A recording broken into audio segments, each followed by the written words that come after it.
You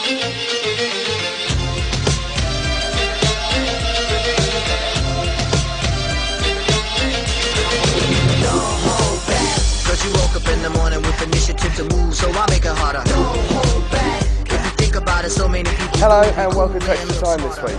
With 15 Staffs related fixtures, there were only 4 wins, and an oil spillage on the M6 postponed 2 matches. Tonight we'll look at some of the highlights from the hockey match and have an interview with OMG's very own Stuart Hodge. We've also got 2 new features to bring to you this week. And one of those features is Training with the Hood, where OMG's very own James Hood goes training with various Staffordshire University teams.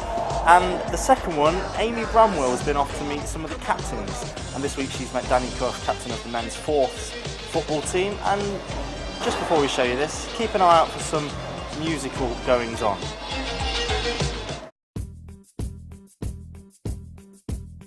Thank you, Martin. I'm now down here at men's football training with 4th team captain Danny Cuff. So I'll ask you a few questions. So Danny, what's your position? As in my personal position? Yes. I play right back for the 4th team. Brilliant. And what's involved in training today? I mean, anything dangerous? Not really. I wouldn't say dangerous, no. We'll put James through his paces though. But no, it shouldn't be nothing dangerous. Just a few goal mouth drills, a few ball walk drills. That's about it really. Have a game at the end. Great, and obviously I can see the boys training behind you there. How often do you train a week? It's Mondays and Tuesdays, 2 hours Mondays and an hour Tuesday, and then a game on Wednesday. Okay, how often do you train? 2 days, Monday and Tuesday, 2 hours Monday and an hour Tuesday. How is the season going so far? Not too good. We haven't started too well. We lost the first game, drew the game against Coventry last week. We've had a week off and we've got back in it this week, so hopefully we'll pick up this week. But we've been playing well, just haven't got the results yet. How is it compared to last season? A lot better. We weren't very good last year. We only got 1 point throughout the whole season, which is terrible. But we've got a lot better squad this year, gelling as a team, and I reckon we'll still put a title challenge in this year. What are your expectations for the teams? I'm hoping no bad ones. No, I think we should be in the top 2 come the end of the season, but we've had a bit of a dodgy start. Depends how soon we can start our season, but it should be top 2, I should imagine. Right, I'm going to fire some random words at you. When I do, I want you to name some players which you associate with the words, okay? Players, okay. Alright, so we've got fastest. Dan Man.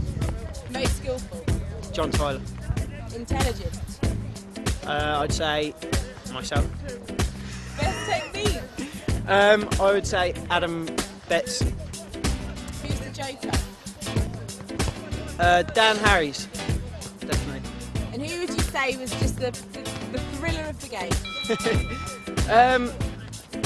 I'd say Dan Scott when he's performing. He's been missing a lot of open chances when he's performing. I'd say Dan Scott. You'd say maybe you could say he rocks the world. I might say that. Yeah. Brilliant. So when you look at yourself, the man in the mirror, how do you feel that you as a person could improve, captain-wise?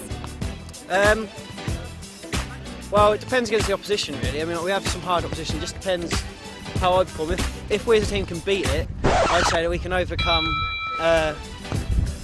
most opposition when we gel as a team. Brilliant. And have there been any points in your captaincy you've looked back and just wanted to scream at all?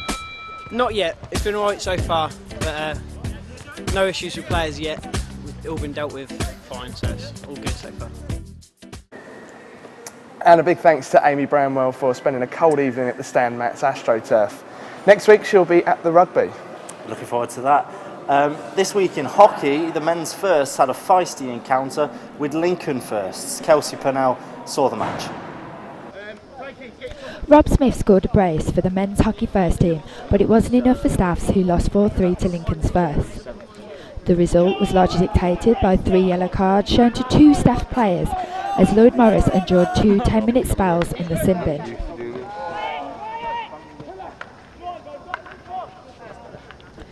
Despite Lincoln being away from home, they were not afraid to push forward and attack.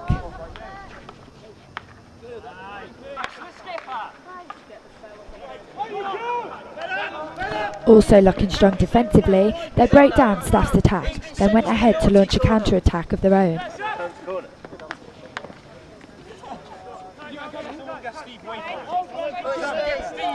Despite being down to 10 men, Staff's come forward, and Will Turner was unlucky as his shot was hit off the post.